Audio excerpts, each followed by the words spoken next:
Alors oui, effectivement, nous avons vu les 22 films, nous avons été assidus, nous sommes venus à toutes les séances et nous sommes exténués. Mais je crois qu'il n'y a pas que nous. Hein. Voilà. Il y a beaucoup de monde qui a vu les 22 films, donc ça fait plaisir quand même de voir des gens qui viennent voir des moyens métrages de 14h à 20h. C'est génial pour le cinéma. C'est toujours un peu plaisir de découverte, avec des films très variés, donc de genre, de format, de durée. C'est vrai, hein, c'était très diversifié et du coup c'était compliqué.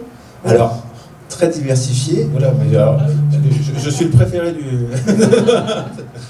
Je te passerai mon 06 après si tu veux. Mais, ouais, c'était très diversifié, mais il y avait quand même une grosse tendance de films avec des voix off, de films avec du grain faux Super 16, des films sur la mort, des films... Des films de groupe avec des gens qui s'écoutent, qui errent, ou qui... Voilà. On a des petits points communs, c'est assez drôle en fait d'avoir... En fait, ça dit des choses aussi sur le sélectionneur, c'est d'avoir des points communs qui reviennent de film en film. Oui, je pense que le sélectionneur n'était pas très gai, il a eu des problèmes personnels cette année. Ça dépend aussi des films qui se sont présentés. Oui. Voilà, donc... non, mais parce que... On rigole. Voilà, je fais partie de la programmation d'un festival, je sais qu'on reçoit beaucoup de films et qu'on ne choisit pas forcément les films qu'on reçoit. Donc il faut faire avec ce qu'on reçoit. Ouais. Et oui, c'est vrai. Et pourtant au cinéma, il y en a de plus en plus, des comédies. Alors dans le métrage, oui, et puis c'est souvent des films un peu expérimentaux aussi.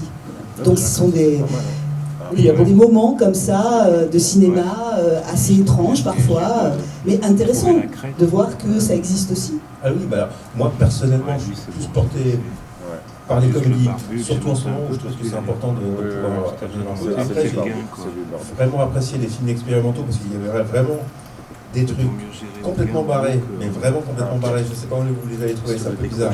Mais, et des films d'introspection qui disent des choses sur le cinéma, qui disent des choses sur la société. Et je pense qu'on va peut-être commencer à faire un petit tour rapide. On va éviter de dénigrer les films qu'on n'aime pas parce que ça ne sert à rien. Oui, ça faut expliquer pourquoi on aime certains films plutôt que d'autres. Qu'est-ce que vous voulez qu'on fasse? Vous voulez qu'on déjà on se présente. Ah oui, je passe par là. Ah oui, si vous savez. Parole alphabétique. Vas-y. Parole alphabétique, non, c'est pas dans l'alphabétique. D'accord. Alors bonjour, bonsoir. Comment allez-vous? Oui, est-ce que ça va?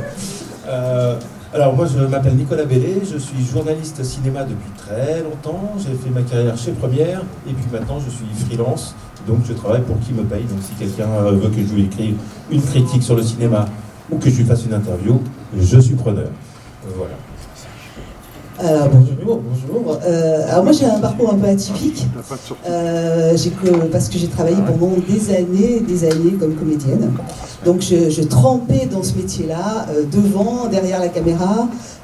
Voilà, donc j'ai vu pas mal de choses de comment les films se tournaient, Et je suis arrivée un peu par les hasards de la vie à la rédaction d'M6 pour les 2 JT de l'info. Et donc j'ai travaillé pendant 15 ans comme journaliste culture sur M6 donc. Et maintenant, je suis freelance aussi. Et je travaille pour un magazine qui fait les sorties de cinéma tous les mardis hebdomadaires, qui s'appelle Cinéma en 3 syllabes. Et moi, c'est Pascal Duf, donc j'écris pour Télégramme de Brest. Et depuis quelques années, je fais aussi partie du comité de sélection de films japonais et de films fantastiques à Strasbourg. Enfin, japonais, c'est à Paris. Et voilà, ce qu'on disait sur la sélection, c'est vrai qu'on compose avec ce qu'on reçoit et on forge une sélection. Alors j'ai une petite question qui n'a rien à voir, mais est-ce que le Télégramme de Brest est beaucoup lu à Brive? Ah, écoute, le festival de Brive, en tout cas, est beaucoup lu à Brest quand je fais un petit compte-rendu. Et... Voilà. Ça, c'est bien répondu. mais en même temps, c'est mérité parce qu'il n'y a pas beaucoup de festivals sur les moyens métrages. Je pense qu'il n'y en a même pas du tout. Voilà, le premier, le seul. Toujours le seul. Et le vrai. Et donc c'est important.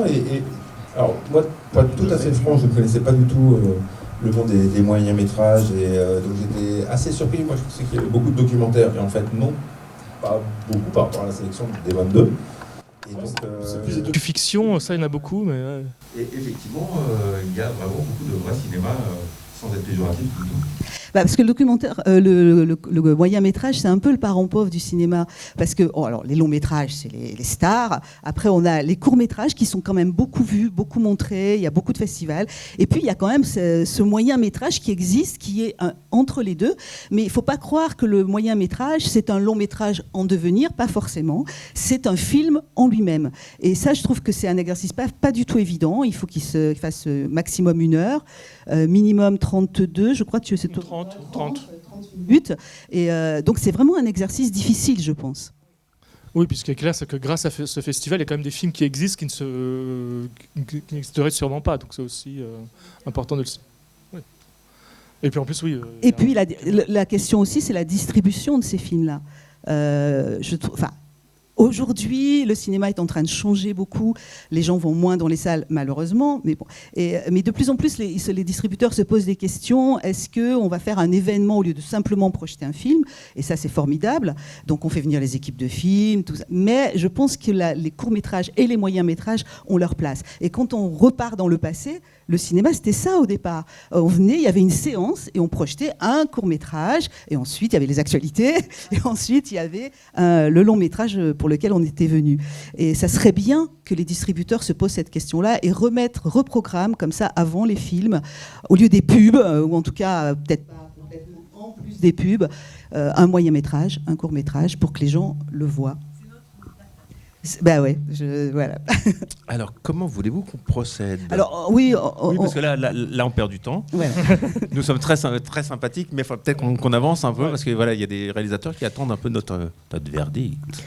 En fait, on a sélectionné, vas-y, dis comment on a procédé. En fait, au fur et à mesure de la semaine, on a parlé de pas mal de films, donc on a décidé qu'on allait se focaliser plutôt sur les films qui nous ont le plus réunis. En gros, on en a entre 6 et 8 qu'on a privilégiés. Et voilà, par lequel on commence alors. On commence par... Par l'ordre du catalogue. Est-ce que vous voulez dire un mot sur... oui, on commence par... Bah oui, parce que si on parle de 22 films, on en a jusqu'à 6 heures du soir. Voilà. Donc je propose qu'on commence par ce qu'on demande à une statue, c'est qu'elle ne bouge pas. Exactement. Voilà. Exactement. Ça nous a vraiment... déjà, ce qu'on a beaucoup aimé dans le film, c'est son côté anard, politique, engagé. C'est vraiment un film qui rentre dedans. Enfin, on est un peu perdu au début, et puis il y a ces histoires de statues, et tout d'un coup, il y a une... C'est assez mystérieux comme film. Moi, j'aime bien ce registre-là d'un film qui pose une base, qui a l'air... Lis tes notes. Oui, classique, et que petit à petit, avec l'introduction de ce groupe qui veut un peu mettre le chaos, ça part sur autre chose. Déjà, on découvre aussi un poète grec dont j'avais noté le nom, mais qu'on a envie de découvrir. Et donc, il y a un esprit, il y a un côté pétillant. Et oui, c'est un film qui dit réveillez-vous, ne vous laissez pas faire. Et moi, c'est vrai que j'aime bien qu'on dise oui, voilà, ce qu'on demande à une statue, c'est qu'elle ne bouge pas. C'est finalement aussi des fois ce qu'on demande aux citoyens, restez tranquilles, obéissez. Et ce film dit ouais, on est énervé, on n'est pas content. Et ça, j'aime bien. C'est moi, genre de truc qui me plaît. Alors oui, le film est très intéressant. Ça parle de l'art aussi. Donc ça, de l'art au cinéma, c'est pas souvent traité. Donc c'est vraiment très intéressant. Moi, ce que j'ai reproché à ce film, c'est pour ça que je l'ai pas sélectionné entre guillemets pour le prix, c'est qu'il est très dans la tête. C'est un film qui est intellectuel, qui dit plein de choses, qui parle de littérature, d'art, voilà. Mais c'est pas assez vivant pour moi, on va dire. Voilà. Je trouve qu'il n'y a pas trop d'émotions du coup, parce que ce sont des gens qui parlent. Alors oui, ils revendiquent et tout, mais c'est des scènes très courtes et on reste un peu sur sa fin à la fin parce qu'on se dit mais ok, très bien. Et WhatsApp quoi, qu'est-ce qui se passe après? Voilà, c'est pour ça que j'ai pas mis ce film en premier en fait. Moi, j'ai bien aimé ce film parce que je trouve que c'est un film qui est complètement dada.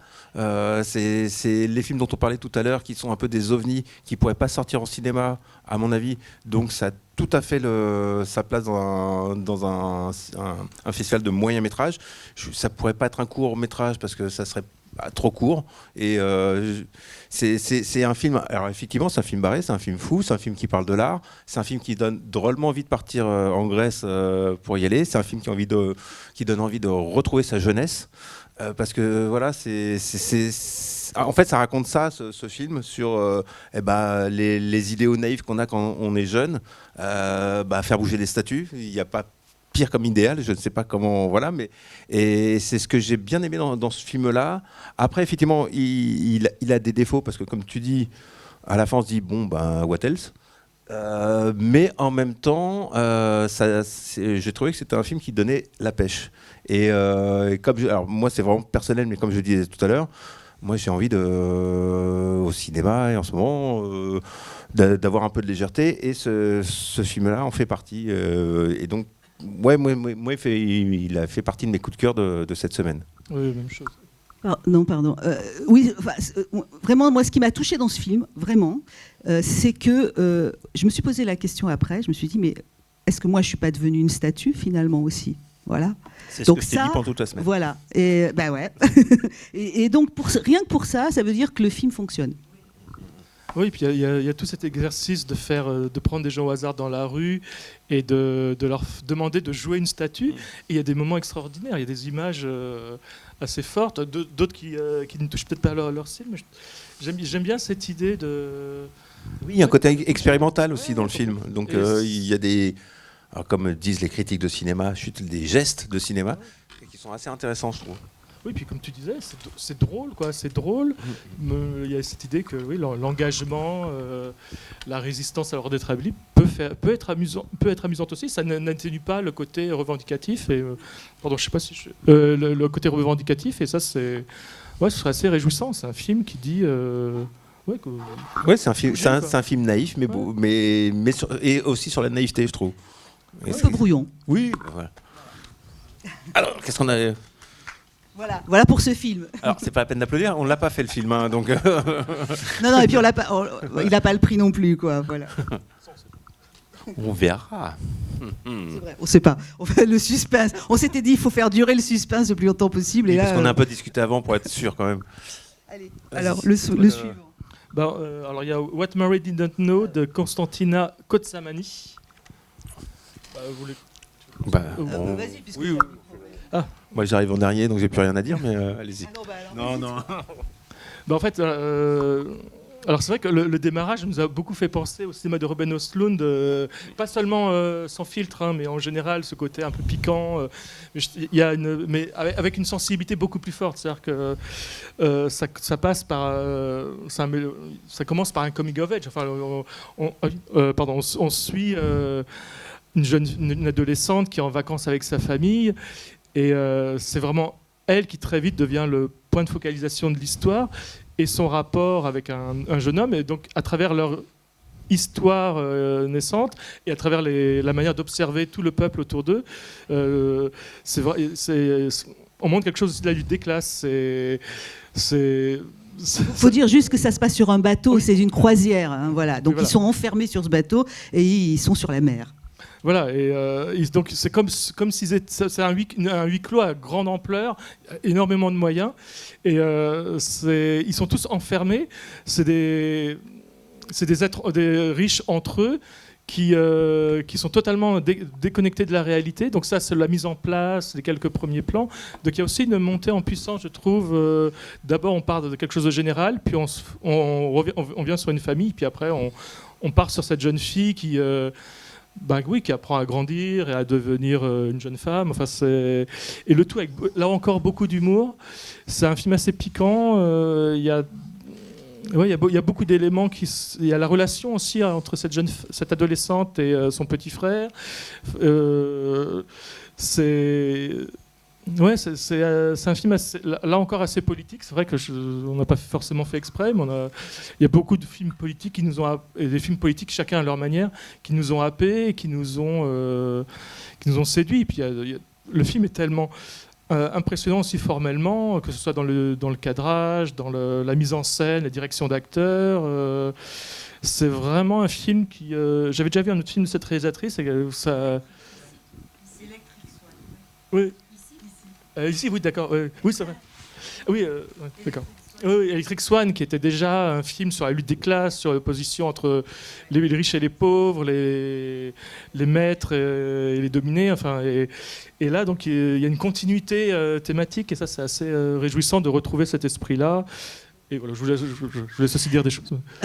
Alors, moi, j'ai trouvé ce film drôle, vraiment drôle. Il y a un côté félinien aussi, parce que ils sont enfermés sur ce bateau, et c'est un peu des caricatures de gens comme ça, voilà, les femmes d'un certain âge qui sont là que pour trouver des jeunes gens, et la naveva. Donc, il y a quelque chose. Donc, il y a beaucoup de qualité sur ce film, vraiment. C'est très bien joué, les acteurs sont bons, les images sont belles. Voilà. Moi, je suis restée sur ma fin, je suis désolée, une fois de plus. La fin m'a un peu déçue. Ouais, un peu. Mais je trouve qu'il y avait beaucoup de qualité sur ce film, indéniablement. Oui, alors moi ça m'a fait plaisir parce que c'est une comédie. J'ai trouvé que formellement il était très très beau, mine de rien, et c'est pas quelque chose sur lequel on s'arrête d'habitude, mais sur une comédie comme ça. Et j'ai trouvé qu'il y avait un choix d'esthétisme dans les couleurs, rien n'est laissé au hasard, et il y avait un truc qui était génial, c'était la bande son de ce film-là, qui était vraiment traité à la Tati, avec des choses qu'on n'entend pas forcément, mais comment on dit, il y a une vague de sons avec des mots importants qu'on chope pas, et qui sont très drôles. Et il y a toute la partie avec les cocktails, les noms des cocktails qui sont à mourir de rire, mais ça fait pas partie de l'histoire. Si on le chope pas, c'est pas grave. Pareil sur la mise en scène, il y a des petits détails qu'on voit pas derrière, au premier plan, dernier plan. Et j'ai vraiment j'ai un coup de cœur sur ce film que j'ai trouvé très intéressant. Après, je pense que le titre What Mary Didn't Know, le nom du personnage n'est pas anodin. Forcément, ça fait penser à Something About Mary. Et effectivement, c'est dans cet humour aussi potache, c'est un peu débile, mais ça marche. Et puis ça dit des choses aussi, comme Pascal l'a dit. Ce qui est intéressant dans ce film-là, c'est aussi le casting, qui est vraiment, il y en a du petit garçon jusqu'aux parents, ils sont tous formidables. Franchement, ça marche très très bien. Après, moi, ce qui m'a un peu gêné, c'est que à un moment, le film il perd son ton de léger intelligent. À un moment, il y a la scène de sexe qui est un peu longue à mon avis dans Elle t'a beaucoup gêné, la scène de sexe. Ouais, parce que dans ce genre de, elle est incongrue parce qu'elle est trop, à mon sens, elle est trop longue. Elle ne sert pas grand chose. Et après, et c'est le moment charnière du film où il perd son côté comique. Et du coup, à la fin, et donc. Mais en même temps, c'est un grand coup de cœur parce que c'est vraiment les 3 dernières minutes. Donc, on va pas juger un film, on va pas le jeter au pilori pour 3 minutes. Mais ouais, ça m'a un peu gêné, ce changement de ton, et que je n'ai pas compris. Voilà. Donc, alors peut-être que maintenant je suis prude et voilà. Non, c'est pas une histoire. Moi, je suis pas trop. Enfin, je suis pas d'accord avec toi en fait sur cette scène. Parce je m'en vais. Non, mais bon, après la scène d'amour, elle est ce qu'elle est. Elle est pas non plus. Non, elle n'est pas choquante. Voilà, elle n'est pas du tout choquante. Mais c'est important dans ce qu'a voulu dire pour moi le metteur en scène, puisque par rapport au fameux changement de ton, c'est-à-dire que c'est là où ça bascule, parce que cette jeune fille quand même rencontre ce garçon qu'elle connaît pas du tout, et c'est sa première fois, comme on dit. Donc c'est important quand même qu'on le voit et qu'on voit comment lui réagit, et on le voit pas trop d'ailleurs, on voit beaucoup comment elle réagit. Donc j'ai trouvé qu'au niveau de la bascule, c'était assez malin pour passer à autre chose derrière. Oui, c'est ça, le ton change parce qu'elle-même change. Enfin, c'est un peu facile à dire comme ça, mais c'est vrai qu'il y a un peu de ça. Il y a autre chose que j'aimais bien aussi dans le film, c'est les dialogues. C'est-à-dire que comme aucun des deux ne parle la langue de l'autre, donc ils essayent de communiquer. À chaque fois, il y a des quiproquos et des malentendus. Et ça, la manière dont c'est fait, c'est très drôle. Il y a aussi ce moment où ils se lancent des mots typiques de leur langue. Lui dit Algérie, elle répond Ikea. Enfin, il y a plein de petites choses très drôles. C'est très amusant. Et on sent, que j'aime bien cette idée que la communication peut exister entre des personnes, finalement c'est la vie aussi, qui ne se comprennent pas qui ne se comprennent pas formellement, c'est-à-dire qui ne parlent pas la même langue, mais qui se trouvent un état d'esprit commun. En fait, ils sont sur la même planète. Enfin, et c'est pour ça que la scène d'amour est importante, parce que c'est le moment où ils se comprennent en fait. Je pensais qu'on était amis, mais visiblement non. Mais bon, voilà. Mais après moi, il y a un petit truc. Alors vraiment, c'est encore personnel et vous allez dire que j'ai tort et que vous me détestez, et que voilà. Non, mais j'ai compris. J'écarte ma chaise. De toute façon, c'est tout. Par rapport aux 22 films de la compétition, j'ai trouvé que ce film-là était très très bien produit.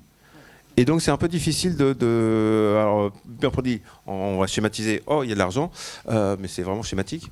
Et c'est assez difficile de comparer les torchons et les serviettes en général. Mais bon, après c'est notre travail aussi. Mais personnellement, encore une fois, et parce qu'on donne tous les trois notre avis, moi j'ai tendance à privilégier les films qui se démerdent pour réussir, quoi. Là j'ai trouvé, alors je sais très bien, je sais pas si c'est une réalisatrice, un réalisateur, j'arrive pas à voir parce que voilà, j'ai pas mes lunettes, une réalisatrice très bien, grecque en plus, très bien pour elle, mais j'ai trouvé que c'était un peu facile de se confronter aux autres. Voilà. On s'est posé la question en fait, c'est vrai. On s'est dit tous les films n'ont pas les mêmes moyens de tournage. Voilà. Donc est-ce qu'on prend ça en compte dans notre ou est-ce qu'on ne le prend pas en compte? Après, il y a des films qui ont des moyens qui ne savent pas s'en servir. Oui, voilà. Complètement. Et inversement. Hein. Voilà. Je vais un petit dernier élément sur ce film. Un truc que j'aime bien aussi, c'est cette fin ouverte. Où est-ce qu'elle est? Elle a disparu. Il y a cette histoire d'autruche. Enfin, c'est des petits éléments oniriques. Je trouve que ça rajoute un petit quelque chose. Ça part dans la fantaisie. On ne sait pas trop. Bon. Alors ensuite, est-ce que quelqu'un veut démarrer? Tu fais ça très bien, Lépice, vas-y. Tu es le chef. Voilà. Alors ensuite, on a Temore Danka Gujabidze, désolé si je prononce mal, Gujabidze.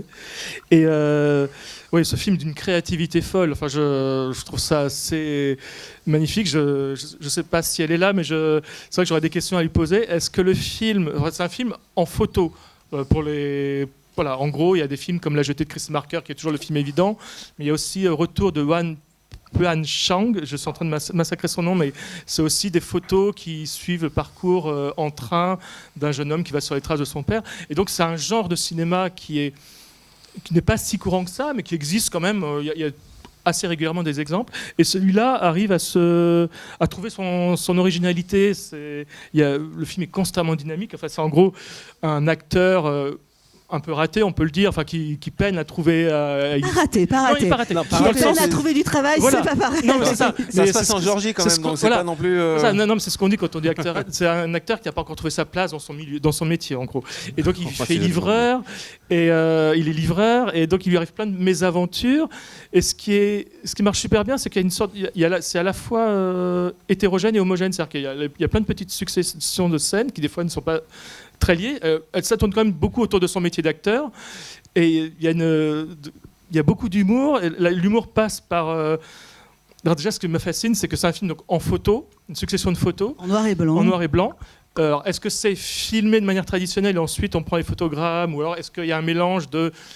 On filme un peu en continuité et on fait des photos. Voilà, c'est un domaine technique, là, il faudra demander à la réalisatrice. Mais moi, ce que j'aime, c'est que malgré ce cadre de film en photo, c'est super bien joué à la fois à l'image et par le son. Et je trouve le jeu des comédiens nous emporte, en fait. Et ça passe par la mise en scène, ça passe par l'écriture du scénario, ça passe aussi par le son. La bande-son est extraordinaire. Extraordinaire, oui, vraiment. Enfin, voilà, je sais pas si vous voulez aussi dire des choses. Vas-y, qu'on finit. Ouais.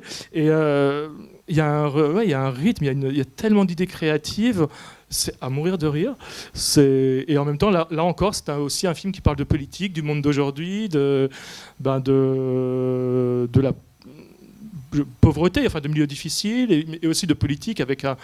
Il y a une satire à un moment sur le monde politique qui est hilarante, quoi. L'inauguration d'un jardin d'enfants. Oui, d'un jardin, c'est pathétique, quoi. C'est même pas un jardin, c'est une allée. Oui, une allée, oui. Ça va devenir un jardin d'enfants, mais pour l'instant, c'est juste...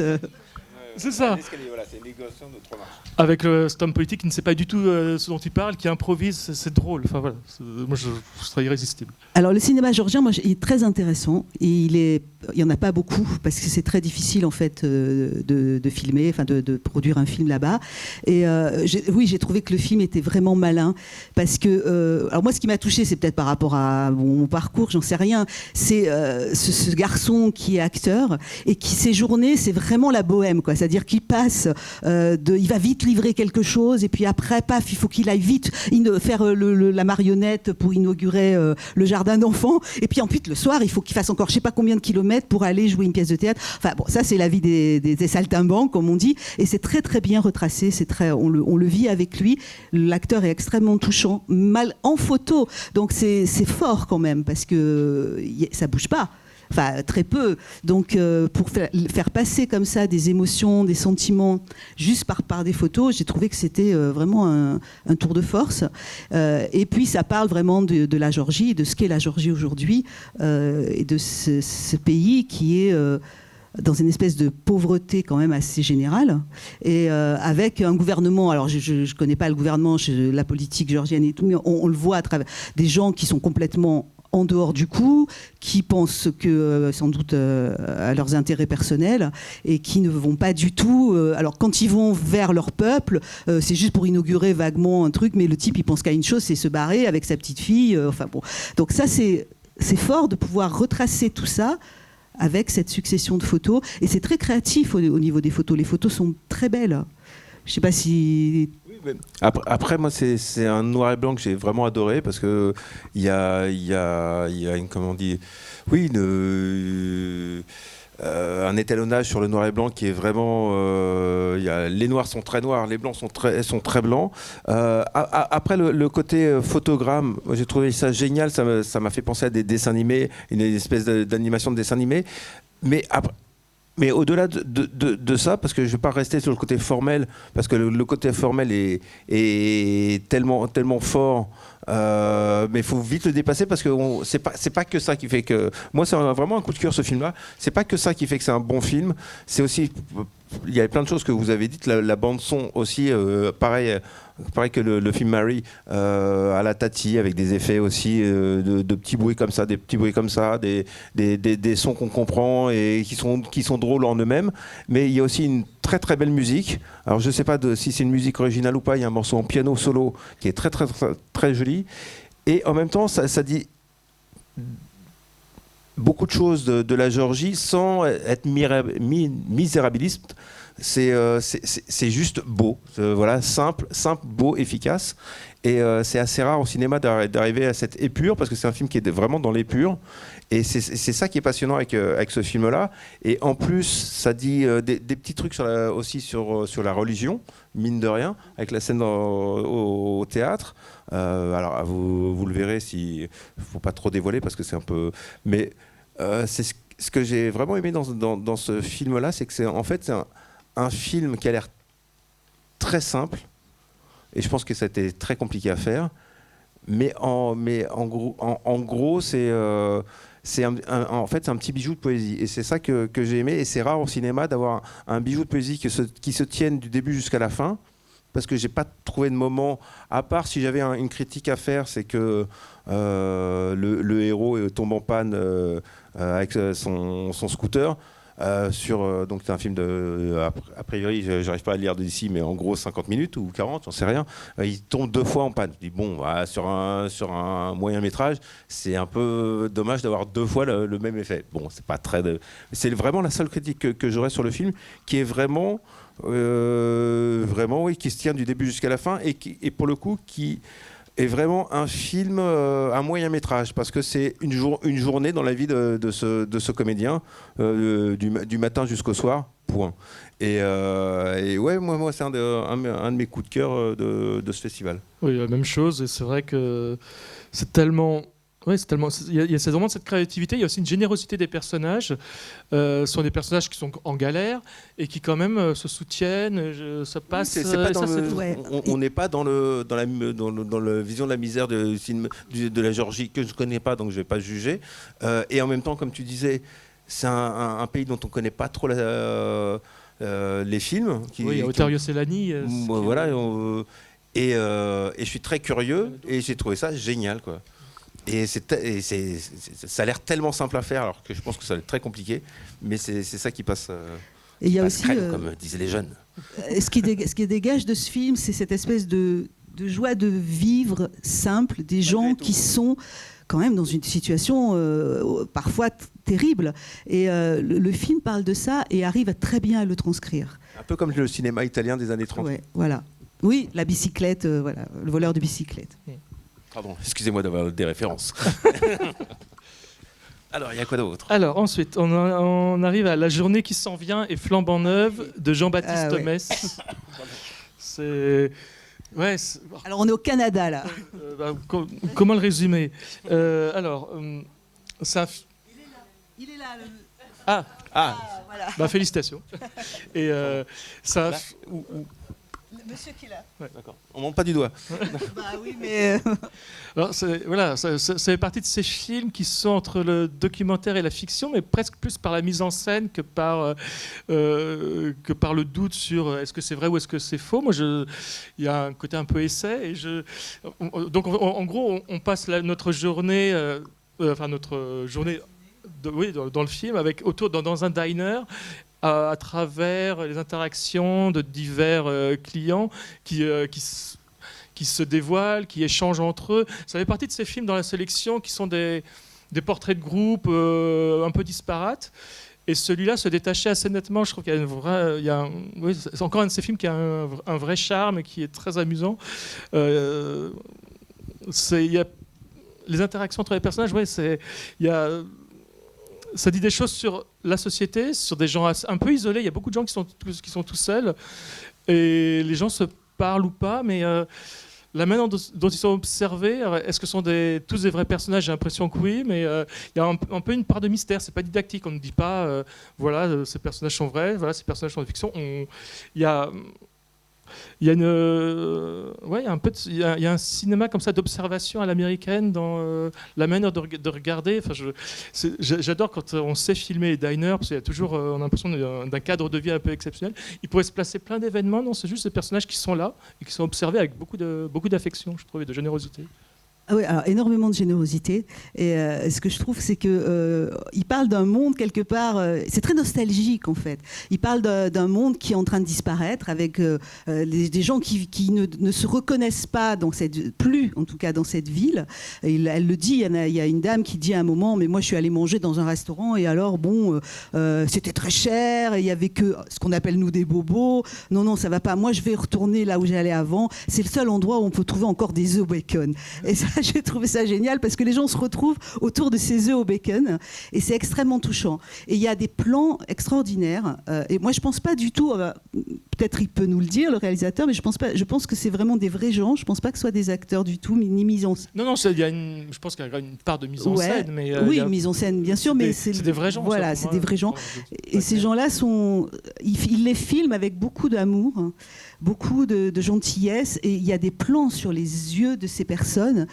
Moi, qui m'ont bouleversée, vraiment. Il se passe rien. C'est juste un gros plan de la personne qui est assise là et qui est en train de manger. Et on voit toute sa vie, toute sa solitude. Enfin, on peut imaginer plein de choses. C'est extrêmement bouleversant. Et ça, vraiment, au cinéma, pour moi, le cinéma, c'est de l'émotion avant tout. Et là, il y en avait énormément. J'ai été extrêmement touchée par ce film. Ouais. Alors, on va parler au réalisateur, c'est plus sympa. Ou pas. Mais il faut faire comme s'il n'était pas là. Il faut faire comme s'il n'était pas là. C'est embêtant. Non, voilà. Oui, c'est embêtant parce que moi j'ai un peu plus de réserve sur le film. Donc, mais voilà, j'assume. Non, mais c'est un film que j'ai bien aimé parce que c'est un univers, c'est l'univers de ce diner. Il y a des personnages, ça m'a fait penser, je sais pas. Donc, vous êtes québécois, j'imagine. Non, même pas. Bon, d'accord. Bon, chouette, c'est un peu plus facile. Donc, je sais pas à traduire. Donc, ouais, ça m'a fait penser à Striptease. Il y a un côté striptease dans le choix des cadrages, dans le choix des personnages. Par contre, en revanche, je trouve qu'il y a trop de personnages, donc j'arrive pas à m'attacher sur des personnages en particulier. Et j'aurais bien aimé que ça soit plutôt un portrait de 2-3 personnes plutôt qu'un portrait d'un endroit. Mais après, c'est vraiment un choix personnel. Et j'ai eu du mal, justement, à rentrer, parce que, ok, c'est un diner, bon. Moi, je suis pas sensible à cet univers. Après, en même temps, j'ai appris des choses complètement folles sur ce que tu disais. Au Canada, on a des difficultés à manger un œuf bacon. Alors, je ne sais pas si c'est vrai, si c'est faux. J'aurais adoré que tous ces gens-là soient des acteurs et qu'à la fin, il y ait une espèce de twist et se disent « Ok, il a réussi à faire cette chose-là complètement improbable ». Parce que après, moi, je me demande, ok, on a des portraits de personnes, on nous présente un lieu. Moi, c'est pas un pays que je connais, donc on n'est pas dans le documentaire, on n'est pas dans la fiction. Et je me demande à la fin, bon, bah, et donc, parce que en gros, le film pourrait durer 20 minutes, il pourrait durer une demi-heure, il pourrait durer 3 heures, 4 heures. Parce qu'en plus il n'y a pas une unité de temps, on est sur plusieurs saisons il me semble, il y a la neige, il y a pas donc en gros ouais, moi c'est ce qui m'a gêné, c'est que j'ai pas trouvé une homogénéité au film et donc je me suis demandé le pourquoi. Après effectivement comme on en a parlé avant et moi aussi ça fait partie des films que j'ai beaucoup aimés. Donc voilà, je disais juste mes réserves sur le film, parce qu'il y a quand même des moments de poésie, et c'est rare au cinéma, et de vraie poésie, parce que ça tient des personnages qui sont filmés, ça tient de ce qu'ils disent, surtout. Il y a une espèce de bref de comptoir, mais québécois. Donc, et après, je me demande, est-ce qu'on aime en tant que Français parce qu'il y a l'accent québécois ou pas? Il y a aussi ce charme-là. Et est-ce que c'est pas une facilité? Alors vraiment, on n'est pas du tout d'accord. Oui, mais voilà, moi non, moi je trouve qu'au contraire, si tu veux, on va dehors et on s'explique. Non, mais je trouve qu'au contraire, le fait qu'il y ait beaucoup de personnages, moi je trouve que c'est bien, parce que pour moi c'est vraiment un monde qui finit. Les gens, la plupart des personnages ont un certain âge. C'est un monde qui finit. Parce qu'ils ne se retrouvent plus dans le Québec actuel, apparemment. C'est un truc générationnel, je pense. Il y a quelque chose de ça. Et ces gens-là se regroupent entre eux dans ces lieux-là. Ils se parlent ou ils ne se parlent pas, peu importe ce qu'ils se disent quelque part. Et tout se passe dans les regards, et tout se passe dans le fait que... Je sais pas, j'ai eu cette impression qu'ils se réchauffaient les uns les autres. Oui, il y a complètement de ça. Voilà. Et moi, ça m'a touchée. Donc le fait qu'ils soient nombreux, au contraire, je me fichais de savoir leur vie ou ce qu'ils allaient se raconter. Enfin, voilà, c'est comme ça que je l'ai ressenti. Et j'ai trouvé ça très touchant, très beau. Après, je pense que tu pourrais faire la même chose dans un café en France. On peut faire ça dans le monde entier, je pense. Oui. Donc, c'est pas un monde qui finit, c'est un monde en perpétuel recommencement. C'est pas les mêmes jours dans les cafés. Il y a 50 ans. Non, mais quand je dis monde qui finit, c'est la génération, quand même. La façon dont ils ont vécu. Ils ne se retrouvent plus là. Il y a des jeunes et des vieux. Il n'y en a pas beaucoup des jeunes. Il y en a une, effectivement. On finit sur elle et c'est un moment touchant. Mais oui, dans cet échange qui est assez beau. Justement, entre deux générations. Comme une sorte de transmission. Ce sont des gens qui n'arrivent pas à communiquer, qui, là, en allant dans cet endroit, même s'ils ne parlent pas directement tous avec quelqu'un, il y a une sorte d'esprit où ils se retrouvent à communiquer même sans parler directement à quelqu'un, et ça je trouve que c'est bien capté dans le film. Ça c'est pas toujours le cas dans ce type de film. Là je trouve qu'il trouve une place en fait.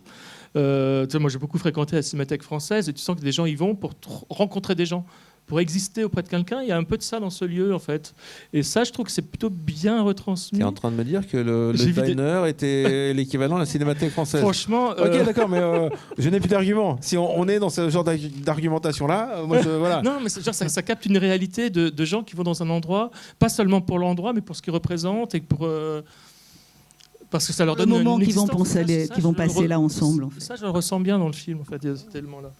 Après, voilà, chacun sa sensibilité. Hein, on rentre ou on rentre pas dans un film. Moi, personnellement, je déteste les réalisateurs à casquette, et c'est pour ça que je me suis dit, voilà.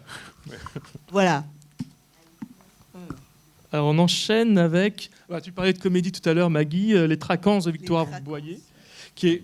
Alors, il y a d'autres films avec de l'humour, notamment les deux qu'on vient de citer. Dont on vient de parler, il y a beaucoup d'humour. Il était Mouret aussi.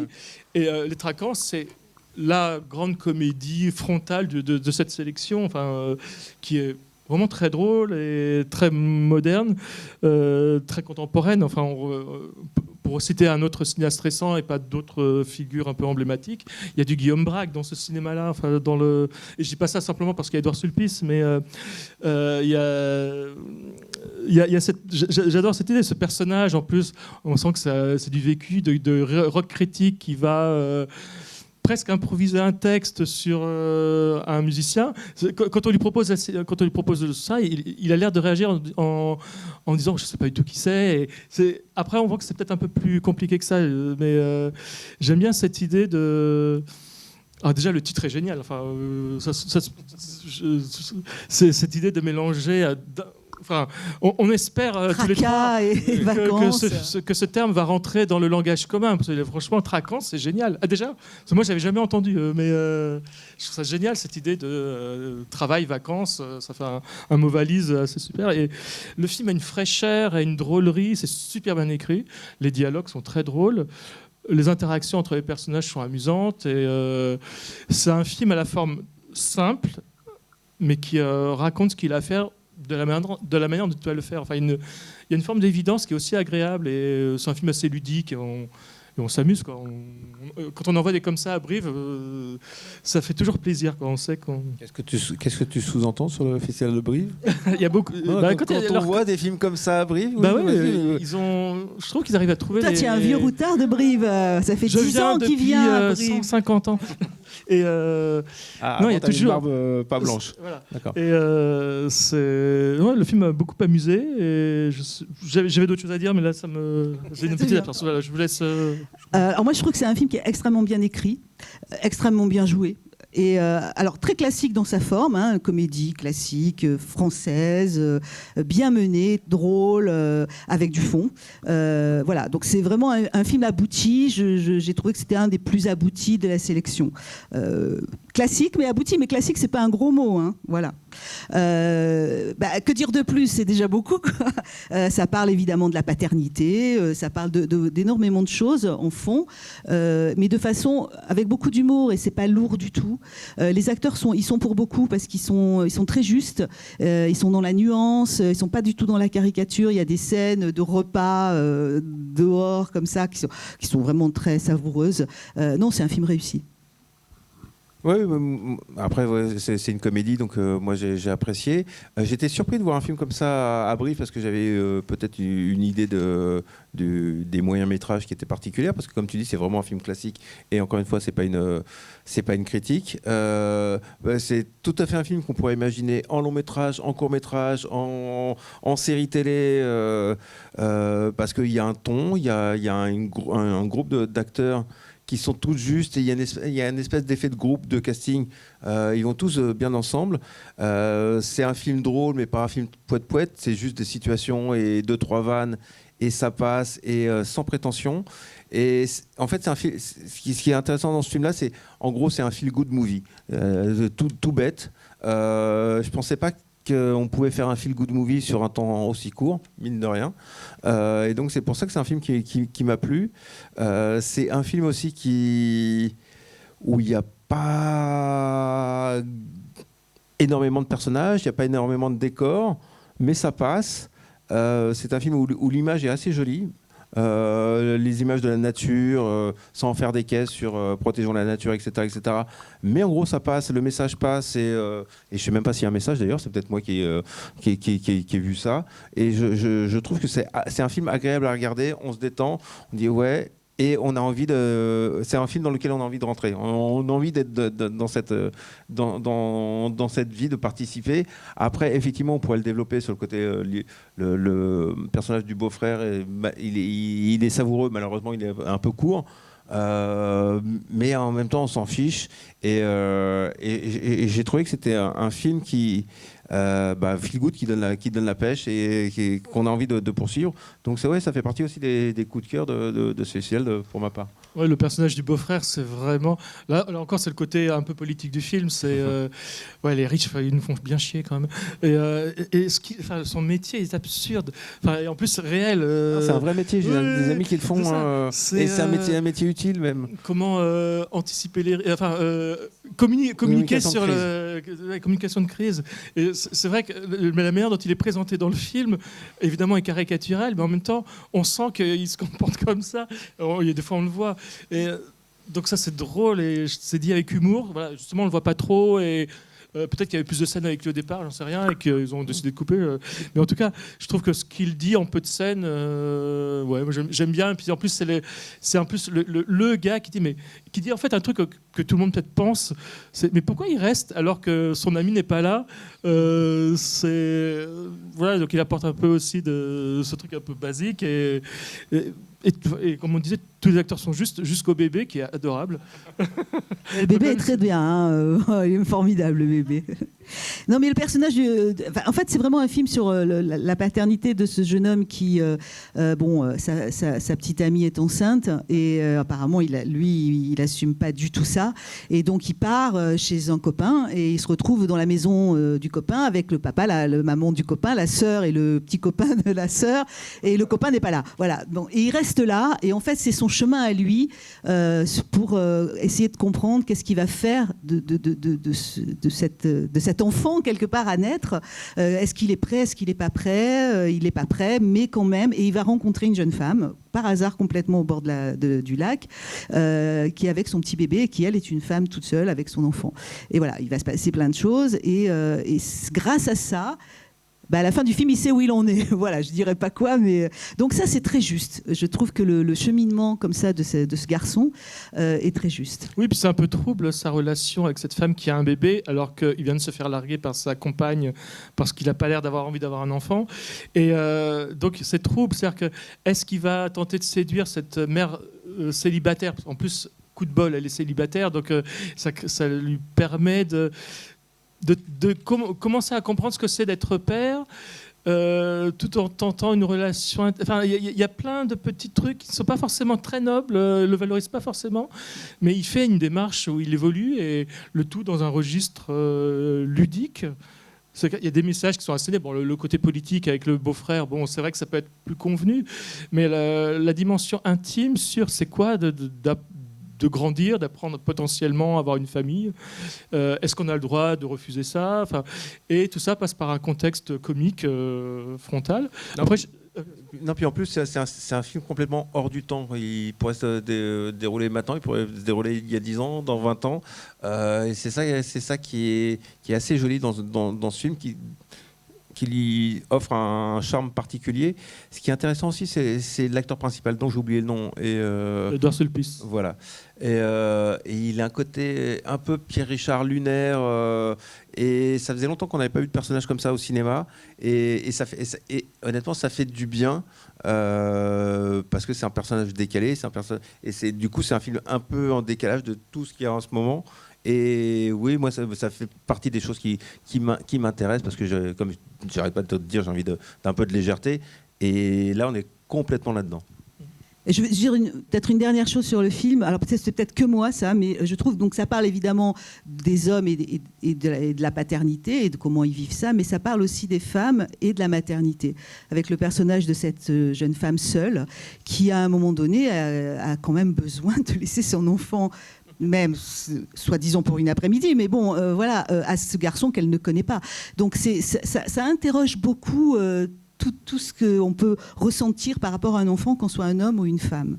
Et ça, c'est malin, parce que bon, la paternité, tout ça, on sait, plein de films qui parlent de ça, les hommes qui fuient dès qu'il y a un enfant qui est là. Mais les femmes, c'est pas forcément toujours aussi limpide. Et ce film dit ça aussi. Et pas de façon explicite. Il le suggère. Il n'y a pas de jugement. Voilà, aucun jugement. C'est suggéré.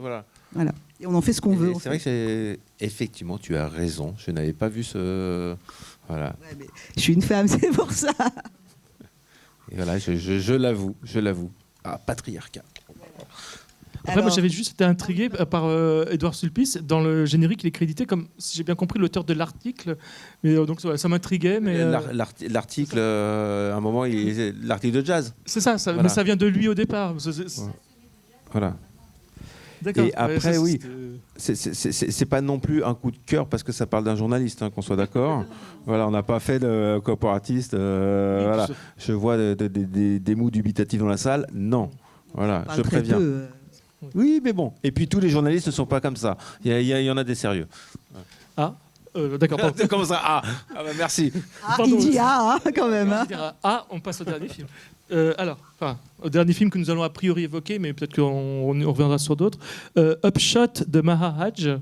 Alors là, c'est vraiment un des films les plus forts qu'on a vus.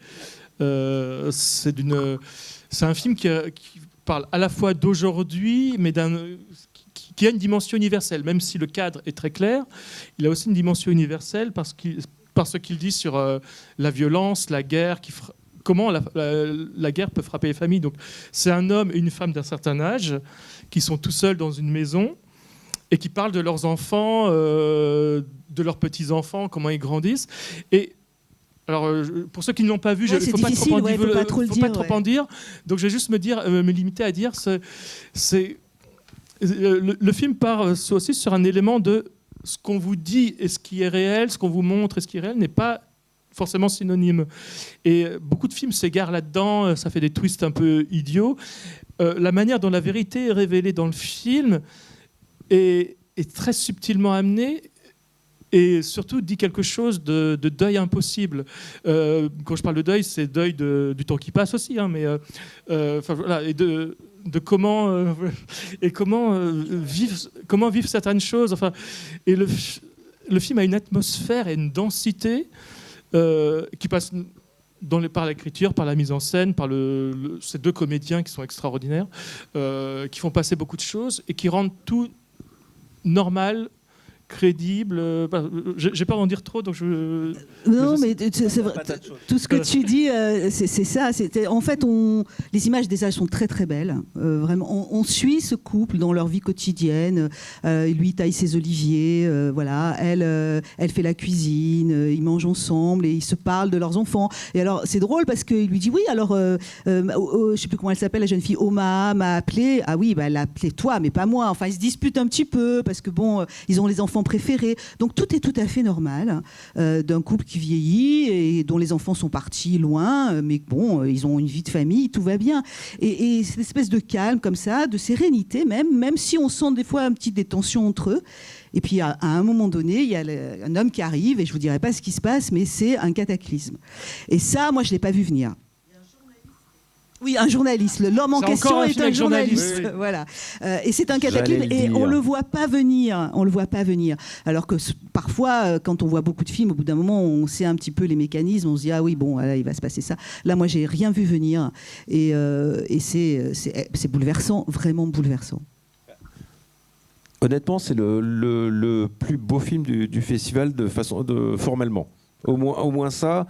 Le choix des cadrages, le choix des couleurs, le choix même de l'interprétation, ils en font pas trop, ils en font pas assez. Sur le papier, effectivement, c'est un couple de personnes, je vais pas dire âgées parce que. Si, enfin, ils ont mais moins. On commence à être proche je sais pas ce qu'on appelle âgés, mais enfin, ils ont pas 40 ans, quoi. Oui, voilà. Voilà, ils ont des petits enfants, ils sont. Et donc sur le papier, ça pourrait être rasoir à mort, honnêtement. Même au début, on se dit ça va durer encore longtemps. Ils discutent de leurs enfants, ok, bon, ils s'engueulent, etc., etc. Et on est pris petit à petit dans leur quotidien. On commence à rentrer nous aussi, et c'est ça qui est passionnant dans ce film-là. Et encore une fois, formellement, c'est vraiment un chef-d'œuvre. Et après, effectivement, le message est super fort. Et j'ai trouvé que c'était en plus un beau message, forcément. Forcément, non pas forcément, mais personnellement, je trouve que c'est un beau message.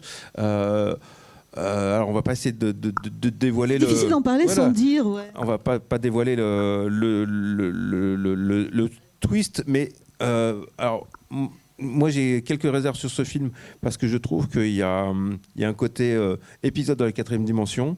Toi, tu l'as pas vu venir, mais honnêtement, au bout d'un moment, moi, je commence à me demander, il y a un truc. Donc, alors, est-ce que j'ai pas vu venir ce truc-là, mais j'ai senti qu'il y avait quelque chose qui allait se passer, un espèce de twist. Et ça m'a un peu gêné. Peut-être qu'il y a un montage différent aurait fait que la révélation arrivait un peu plus tôt, et donc je l'aurais pas attendu. Le fait qu'effectivement ça vienne d'un journaliste qui du coup n'est pas forcément un journaliste qui fait bien les choses, qui fait bien son métier, parce qu'il force un peu la main. Voilà. Comme tous les journalistes. Non, c'est pas bien, faut pas faire ça. Non, je rigole. Mais ouais, il y a un côté épisode de la 4e dimension ou de Black Mirror qui m'a un peu gêné. Et après, sans trop en dire parce que ça serait gênant, j'ai trouvé que le message aurait pu être universel alors qu'il ne l'est pas. Et c'est un peu dommage, on sucre 2 mots et c'est le même film avec un message universel qui aurait été beaucoup plus fort. Et moi, ça m'a vraiment gêné, surtout actuellement. Oui, voilà. Oui, je suis d'accord avec ce que tu dis. En même temps, moi, je comprends qu'elle ne pouvait pas, elle raconter cette histoire-là. Voilà. Ouais, donc, il faut accepter ça aussi. C'était ce qu'elle avait à transmettre. Oui, mais je... Et une réalisatrice palestinienne, et elle avait quelque chose à transmettre de moi, ça m'a pas gêné. Moi, ça m'a pas gêné. Qu'elle dise que voilà, c'est. Oui. Je sais pas s'il faut le dire ou pas. Vous allez le reprojeter ou pas, le film? Oui, surtout s'il est primé. Voilà. Et non, moi je trouve que je comprends ce que tu dis sur l'universalité, mais je pense qu'elle est quand même là malgré ça. Déjà, il y a en introduction, ils disent clairement que c'est pas forcément aujourd'hui. Dans le futur, quelque part, je sais plus. Oui, dans quelques années. Et en plus, une très jolie phrase. Et donc, son message à elle. Ouais, oui, voilà. Phrase, donc, mais tout en disant que d'où elle vient. Enfin, voilà. Donc, voilà. Et donc, Oui, moi j'ai une question à vous poser, mais avant peut-être, je sais que vous avez parlé de la réalisatrice georgienne tout à l'heure et je sais qu'elle est présente dans la salle, donc si elle veut parler. Elle est dans la salle? Ah, bonjour. When I was listening to your thoughts and my heart started bouncing because I'm always looking forward to good criticism, but hearing that Tamara is so much experienced with the nuances, it made my day and month. And thank you very much because you're welcome. You went through a detail everything I thought about, and because I put 3 years of my life in this movie. We didn't have we had 0 budget. And, yes. And we did everything together. I was shooting and afterwards recording the sound. And thank you for appreciating sound so much because I worked on it and I'm really happy. I'm really, really happy and thank you for that. Is it the same actor who did the voice and the? He also wrote the book. It's based on his book. It's called Courier's Diary. And we just made the film out of it. So it's his life? It's his life, yes, okay. His life, yeah. Alors on peut peut-être le dire. Si. Peut-être d'autres questions? D'autres questions? En gros, il disait que, en fait, elle était très inquiète quand elle est arrivée justement à la délibération, parce qu'en fait, normal, elle toujours très soucieuse de ce qu'on pense de son travail, et justement, elle était plus que rassurée à entendre justement toutes les subtilités en fait qu'ils ont pu déceler dans son film. C'est très important pour elle parce qu'elle a mis 3 ans de sa vie. Pour le faire, le film, l'acteur, s'il n'y a pas d'argent, dans des conditions très très compliquées, notamment il apprécie leurs remarques sur le travail du son, qui était très très important, sur lequel ils ont beaucoup travaillé. Et apparemment, si j'ai bien compris, du coup l'acteur du film, c'est lui qui a écrit le livre en fait. Voilà. C'est ça. Donc voilà.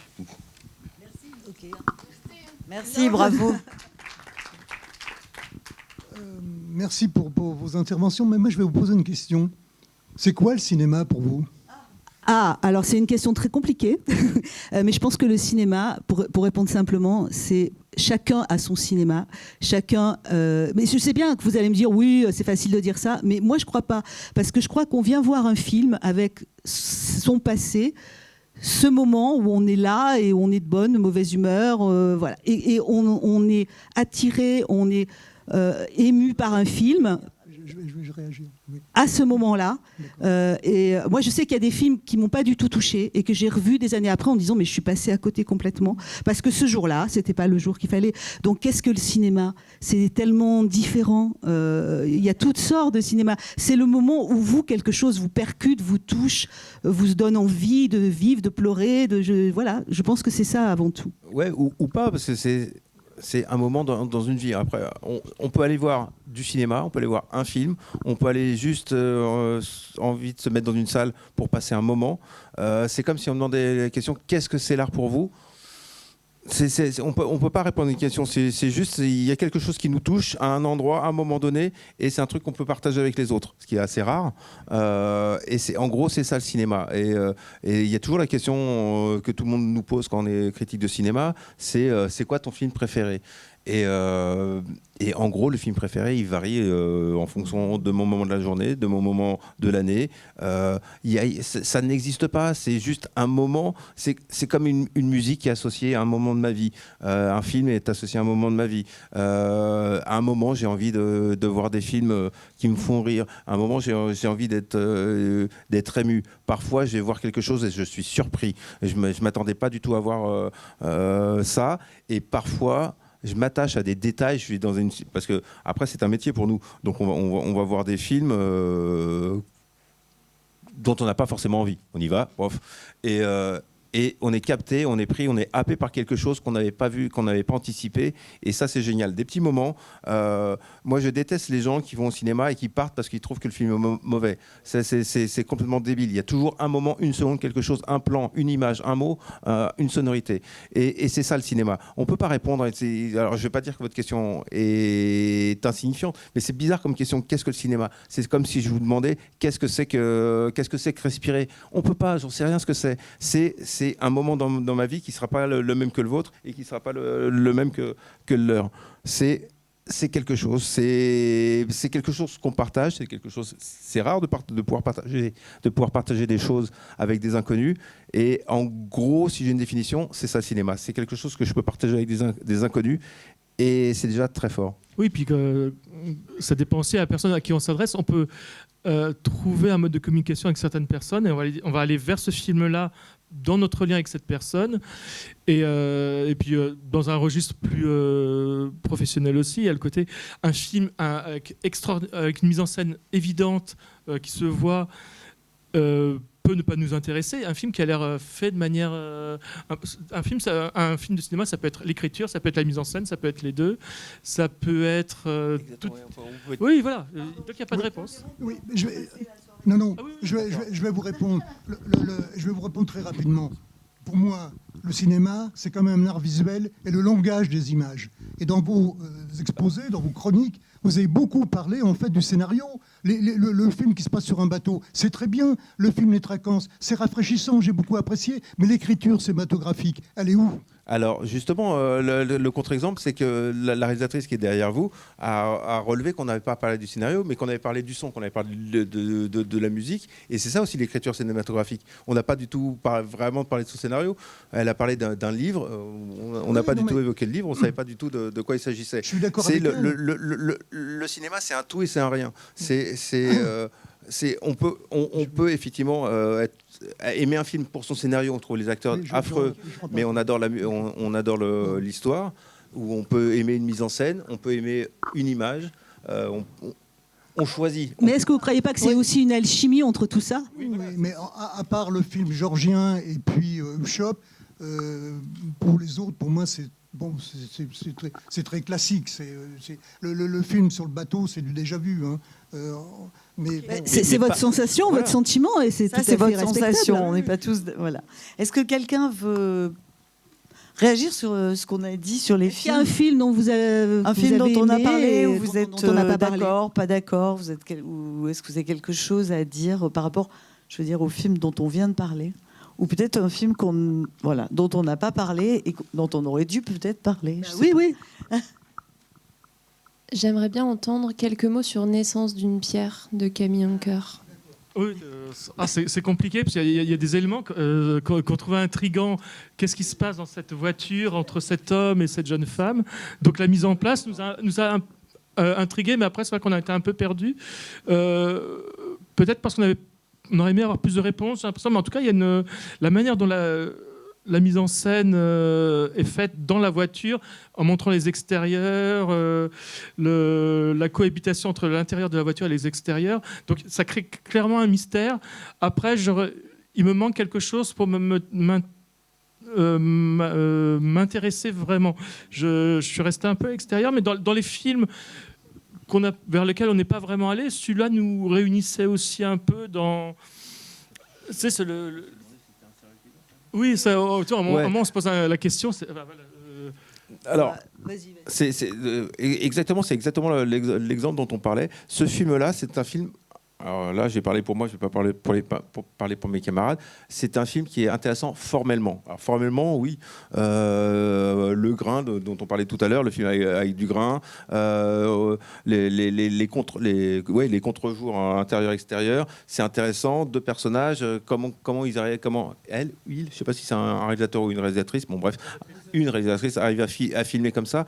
Oui, ça m'a intéressé. Après, ça m'a pas plus intéressé que ça. L'histoire, j'ai pas vraiment compris. À un moment, je me suis demandé, est-ce qu'on parle d'un serial killer ou pas d'un serial killer? Qu'est-ce que c'est? Formellement, il y avait quelque chose, mais je trouvais que formellement, c'était pas assez pour que je sois touché et pour que je le mette dans mes favoris. Après, on peut trouver que c'est une mauvaise raison, mais toujours est-il que c'est la mienne, et c'est ce qu'on m'a demandé de juger là, personnellement. Après, effectivement, et j'ai trouvé que le film, il faudrait que je le revoie, mais de mémoire, je l'avais trouvé pas abouti. Oui, mais ça, c'est votre opinion. Voilà. Après... Attendez. C'est un film extrêmement difficile à faire. C'est un film extrêmement...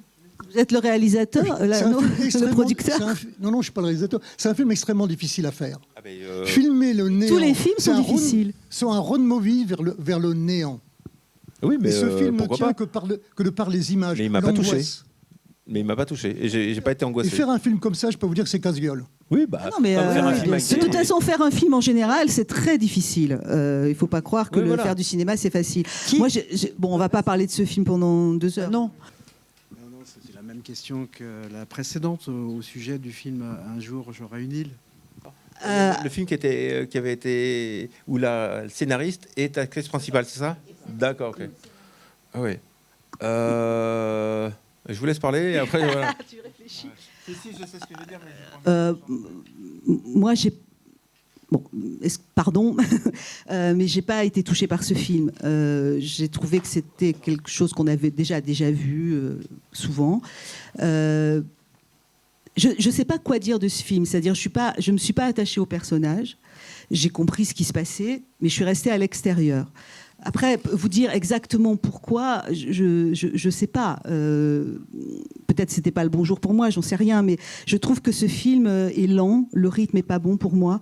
L'histoire, oui, ok, on comprend, ça dérive, on comprend tout intellectuellement, mais ça descend pas dans le cœur. Enfin, ça c'est mon avis, et voilà, c'est tout. Ça ne vaut que ce que ça vaut. Non, mais après, on nous a demandé d'avoir un avis, donc mais ce film, pour être tout à fait franc, je trouve qu'il y avait un problème de jeu, un décalage de jeu entre la comédienne, donc la scénariste, et son père. Je trouve que alors là, pour le coup, je trouve que son père jouait mieux qu'elle. Et effectivement, que ça soit un film une histoire déjà vue, c'est pas grave. Il y a des nombreux films où, franchement, l'histoire, on a l'impression qu'on l'a déjà vu 40 000 fois, mais c'est pas grave. Il y a des films qui sont bien, même si avec une histoire déjà vue. Après, effectivement, je trouve que le film n'a pas réussi à me toucher. Je m'en fiche un peu de ce qui lui est arrivé. Malheureusement, peut-être à cause de ce problème de jeu, j'ai du mal à rentrer dedans. Et encore une fois, ça fait partie pas des problèmes de la sélection, mais il y a beaucoup de films sur le deuil dans cette sélection. Et de mémoire, le deuxième film éthiopien sur le deuil, où là, je dis ok, la barre est assez haute sur le deuil, et les autres films, les autres films n'étaient pas tous les autres films qui parlaient du deuil n'étaient pas à la hauteur de ce film éthiopien, qui était magnifique, qui était un poème. Bon, alors voilà, on en a parlé. Moi, j'aimais bien ce film-là, mais voilà, c'est aussi le problème quand on est juré dans un festival, c'est qu'on en voit plein. On juge pas un film, on juge un film par rapport aux autres. Et du coup, peut-être que ce film-là a pâti de ça et a pâti de problèmes de jeu, alors pour le coup, qui m'est personnel. Oui, j'ai pas grand-chose à rajouter là-dessus. C'est-à-dire que parce que je suis brillant. J'ai à peu près le même ressenti et avec quelques. Il y avait cet élément intéressant quand elle est avec ce gars. Il y a toujours des moments intéressants dans tous les films. Il y a des moments, mais sur l'ensemble, il nous a manqué le petit quelque chose. Et c'est vrai qu'à Lazare, qu'on n'a pas évoqué, c'est vrai, on aurait pu l'évoquer, nous avait déjà beaucoup plus touché aussi. Je pense que c'est vraiment un problème de rythme au niveau du montage. Oui, il y a quelque chose un peu plus convenu qui n'est pas transcendé, mais voilà, c'est. Voilà. On peut avoir des films convenus, mais qu'on peut transcender. Est-ce qu'il y a d'autres questions? Parce que moi, j'ai un mot assez où? Non. Ah, c'est des gens qui parlaient qui ne nous écoutaient pas. C'est très... voilà. Non, je voulais juste ajouter quelque chose sur le film géorgien. Je ne suis pas d'accord avec toi, alors si je peux me permettre, sur... on suit toi maintenant, d'accord. Pardon, avec vous, cher ami, on n'est pas à la radio, on peut se tutoyer. Je ne suis pas sur le scooter, l'accident de scooter. Moi, j'ai trouvé ça justement extrêmement intéressant qu'il y ait plusieurs, parce que je trouvais que ça renforçait le fait qu'il ne connaît rien, il sait pas, qu'il est un comédien et qu'il n'est pas un coursier, qu'il ne sait pas réparer son scooter. Et tu vois, ça renforçait la peinture sociale de la Géorgie. Après, voilà. Après, c'était un micro-défaut. Et tout, oui, mais que moi j'ai aimé, tu vois. Lequel on n'était pas d'accord. Ce que je veux dire, c'est que tu peux inventer autre chose. Ouais, pour dire la même chose. Après, ou jouer dans la répétition. Dans le comique de répétition aussi, c'est pas mal. Voilà. Oui. Oui. Et qu'ils sont mal réparés, qu'il y a plein de problèmes. C'est moins artificiel, on n'essaye pas de rajouter un truc différent. Non, mais c'était juste pour réagir à ça, parce que j'avais trouvé que... Fallait que je trouve un défaut, voilà, c'est tout. Et ben moi, j'avais trouvé que c'était une qualité, c'est pour ça que je voulais le dire. Voilà. Est-ce que tu as trouvé un défaut, alors? Non. Non, voilà. Alors, s'il n'y a plus de questions, et je ne veux pas qu'il y ait de regrets, Jean-Baptiste, est-ce que tu as quelque chose à dire pour ta défense? Ouais, c'est sympa. Non, parce que je pense que... Honnêtement, je pense que c'était... J'espère que j'ai pas été trop méchant. Ah non, pas trop impressionnant. Mais j'ai vraiment apprécié que... que tu me sautes pas dessus. Parce que tu as l'air d'être grand. Je propose qu'on se retrouve derrière le cinéma pour parler de striptease tout à l'heure. Non, mais merci pour vos regards. Et puis c'est quand même super riche et intéressant d'écouter vos délibérations. Et j'ai entendu de très belles choses. J'ai entendu aussi des interrogations de votre part. La comparaison avec striptease, je la prends pas. J'ai pas l'impression que c'est ce regard que j'ai porté sur les gens dans le restaurant. Puis pour ce qui est de la langue québécoise, je comprends cette question parce que la première du film a eu lieu la semaine dernière, il y a quelques jours, à Vision du Réel en Suisse. Et c'était une programmation un petit peu singulière. Il y avait un film court très sombre qui faisait écho à ce qui se passe à Gaza. Et puis il y avait mon film. Et mon film, comme vous l'avez dit, il a de la gaieté, mais il a quelque chose, je pense, de mélancolique aussi sur la solitude. Et les gens se marraient comme des fous à mon film. Et ici, en Suisse, et ici, l'autre jour, j'étais dans la salle et j'étais au milieu des adolescents et j'ai entendu les rires aux bons endroits, ce que je crois être les bons endroits. Et j'ai l'impression j'espère en tout cas, qu'on rit jamais des gens pour leur langue ou pour leur accent. Et dans leur représentation aussi, j'espère qu'ils sont regardés avec beaucoup de dignité et de douceur. De bienveillance aussi. De bienveillance. Et j'ai l'impression aussi que il y a parfois des moments plus drôles. Je pense au moment avec Poupoune qui parle de ses cheveux. Il y a aussi un truc que je trouve intéressant à dire, c'est que c'est aussi des gens qui sont conscients d'être filmés à ce moment-là. Je suis assez présent, je parle beaucoup avec eux. Et Poupoune, c'est aussi la dame qui met l'orange dans la bouche au tout début du film et qui assume parfaitement une forme de représentation comique d'elle-même. Et un jour, par exemple, c'est une scène qui n'est pas montée, mais dans une scène, elle racontait qu'elle prenait pas l'avion parce qu'elle avait trop peur des requins. Voilà. Donc je pense que c'était aussi beaucoup pour amuser ses amis et pour m'amuser moi. Oui, absolument. Ouais. Après, quand je parlais de striptease, c'est pas forcément dans l'idée qu'on en a, mais c'est justement ce genre de portrait de personnages. C'était moi ma vision de striptease, c'est ça. C'est pas forcément. C'est des gens qui existent dans la vraie vie. Je sais pas où ils sont. Il y a des réalisateurs qui sont talentueux pour les trouver dans leur milieu naturel, j'ai envie de dire.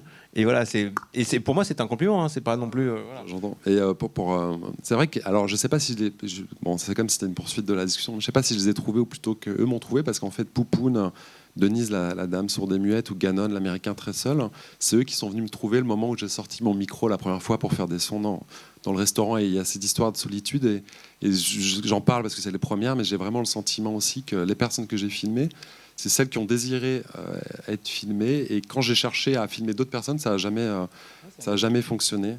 Et puis sur vous avez un droit de réponse, quoi. Sur la question de l'éclatement du film et tout, c'est vrai que le Super 8 la durée de 2 ans comme ça j'ai eu beaucoup de plaisir à composer le film petit à petit dans une approche assez quotidienne, hebdomadaire, et je pense que le film est scandé aussi effectivement par les saisons, mais aussi par 2 événements qui sont un petit peu plus grands que nature, qui est l'éclipse au début du film et le feu à la fin du film. Et j'ai trouvé très beau ce que vous disiez sur la fin d'un monde. Moi, c'est vraiment ce que je partage, c'est la fin d'une génération. Guy est mort pendant la fabrication du film. Je pense à un autre monsieur aussi, Joseph. C'est des restaurants qui disparaissent. C'est aussi un film en Super 8. C'est aussi un univers, c'est aussi un monde de l'Amérique. C'est de ces restaurants-là qui peut-être va vers sur sa fin. Et j'aimais bien que le film soit comme ça, inscrit dans ce temps suspendu, mais contaminé, si j'ose dire, par le présent et par la fumée des incendies. Vous l'avez vraiment réussi à ce niveau-là. Ouais, on peut l'applaudir. Hein. Ouais. Oui, juste un petit mot. En fait, quand je parlais moi aussi de fiction, est-ce que c'est des documentaires, est-ce que c'est de la fiction? Je pense que ce qui m'interrogeait aussi, c'était le fait que ce n'est pas juste une captation, que, comme vous le disiez, toi, il y a cette idée que c'est aussi quelque chose de symbolique, c'est en ça où il y a presque une part de fiction, on dépasse, on observe les gens qui sont filmés avec réalisme, et en même temps, il y a un décalage qui fait que c'est aussi autre chose. Enfin, voilà. Je suis complètement d'accord, et c'est ce qui m'intéresse au cinéma, ce qui m'intéresse dans le cinéma documentaire, et c'est ce qui m'intéresse dans le cinéma de fiction, quand il y a la même porosité, d'ailleurs.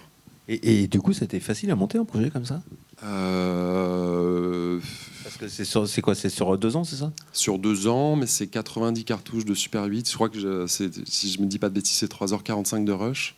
C'est pas beaucoup. Non, c'est rien en cinéma documentaire vis-à-vis du numérique, par exemple. Et puis, c'était 9 semaines un petit peu éclatées avec un super monteur qui s'appelle Nicolas Bergamaschi à Marseille. Vous avez monté à Marseille? Ouais, je suis Grenoble-Marseillais, pendant 10 ans. Ah, c'est pour ça qu'on s'entend bien. Moi, je suis marseillaise, voilà. donc voilà. C'est ça. mais Montréal, c'est aussi ma nouvelle maison, ouais. Et franchement, quoi ce diner? J'y étais là il y a très peu de temps. C'est un endroit formidable parce que je peux inviter 3 personnes en même temps et régler l'addition tout seul. Donc Corvette Express, Jarry Chateaubriand à Montréal, Bob Sandwich. Il faut dire bonjour à Maria et Denis de ma part. Et voilà, super. Bravo. Bon, s'il n'y a plus de questions et plus de réactions, on va pouvoir vous entendre sur le résultat. Alors, le résultat. Attends, je vous redonne les 3 micros des fois que vous voudriez vous battre une dernière fois. Oh, c'est pas trop battu, hein. Bon, ça va. Alors, qui veut donner le nom du lauréat? Vas-y. Donc, alors, le prix du jury SFCC de la critique de la critique. Je crois que j'ai oublié un mot, mais est remis après d'âpres discussions à Temore Danka Gujabidze. Voilà.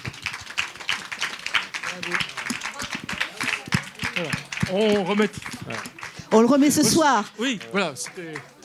Il faudra que vous montiez sur scène ce soir. Faire semblant. On voulait vous donner le. Après, on peut changer, hein, attention. Hein. Et puis après, on a quand même décidé, parce qu'on est des méchants gardements, de donner, comment on dit, une mention spéciale à un film qui nous a bien plu, quoique film classique. Oui, et très différent sur la forme. Voilà. C'est les Traquances. De Victor Boyer. Alors j'espère que vous êtes tous d'accord avec nous. Sûrement pas, monsieur n'est pas d'accord. Moi, je voudrais qu'on les applaudisse d'abord. Et merci de votre participation également. Après, pour être tout à fait sincère, sur un jury, quand on est entre journalistes et qu'on discute, est-ce que c'est pas forcément le meilleur film, c'est celui qui nous plaît le plus à tous. Et il n'y a pas de façon, il n'y a pas de hiérarchie, il n'y a pas de meilleur film de moins bon film.